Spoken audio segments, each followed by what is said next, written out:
Thank you, Mr. Chair, and I'm splitting my time. Does the Minister of Finance support the construction of new Canadian pipelines? The Honourable Minister of Finance. Mr. Speaker, this is a question that has been addressed with the premiers and at the great meeting we had in Saskatoon. Everyone wants to see more being done in terms of energy corridor in this country, Mr. Speaker. We want to bring our energy, we want to bring our natural resources to market. Honourable Member for Calgary-Crowfoot.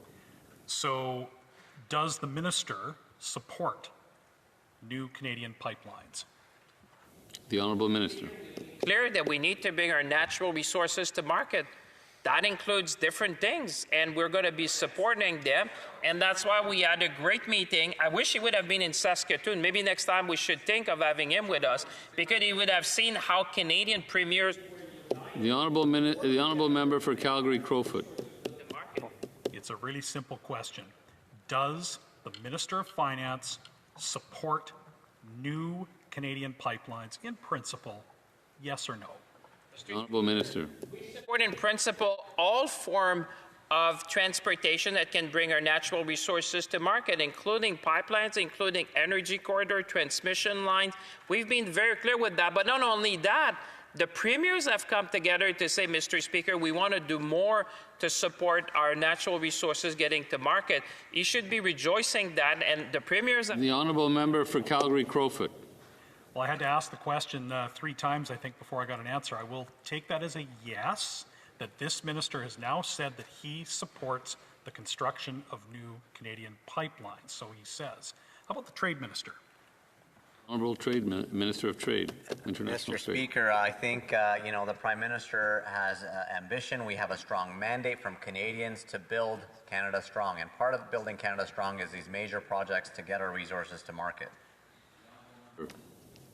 So after 10 years of blocking pipelines, does this minister now say in this House of Commons that he now supports the construction of new oil and gas pipelines? Yes or no? Honourable Minister of Finance. I like this line of questioning, actually. The Government of Canada owns a pipeline. It's called TMX. So, Mr. Speaker, there's no news into that we've been in the business to bring our resources to market. The Honourable Member for Calgary-Crowfoot. This government chased private capital out of Canada. This pipeline would have been built privately. Instead, it was built by the taxpayer. How much did it cost to build? Oh, Mr. Speaker, he's talking to the wrong person asking that, because, Mr. Speaker, we have brought historic investment in this country, Mr. Speaker. I can think of major project, major investment. Look at Dow Chemical. Look at Volkswagen coming into our country. Look at these... The Honourable Member for Calgary-Crowfoot. Volkswagen left, I thought, but the member didn't answer my question.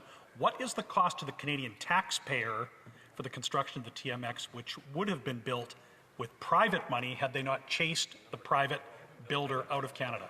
Mr. Speaker, you should be proud. We rank, I think, if my memory serves me well, it's a bit late, but I think we ranked number 3 in the world for attraction of investments just last year or the year before, Mr. Speaker.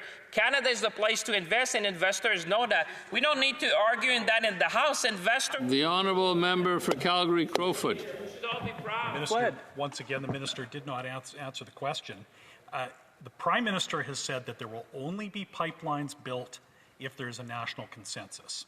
The Minister of Heritage, the Minister of Environment, and the Prime Minister himself have all opposed new pipelines. Is there now consensus in the Cabinet to build new Canadian oil and gas pipelines? The Honourable Minister of International Trade. Mr. Speaker, since we're talking about foreign direct investments, I'd like to quote some numbers. Investment flows into Canada recorded a robust 36% increase from 2023 to reach $85.5 billion. The Honourable Member for Calgary-Crowfoot. Minister of Finance, part of a consensus within his own cabinet to build oil and gas pipelines. The Prime Minister has told Canadians that he supported this government's decision to not to cancel the approval of Northern Gateway. Has the Prime Minister changed his mind, and is this minister part of a consensus to build oil and gas pipelines? The Minister of Finance. The Honourable Minister of International Trade, briefly. Thank you, Mr. Speaker. I think it's important to note, we've got a strong mandate from Canadians to build big projects. The world has what we need. Sorry, the world has what Canada has to offer. Sorry, let me rephrase that. It's getting late. What time is it? 10:15. The world wants what Canada is building, and we need to continue building. Good, good. We got to go to the member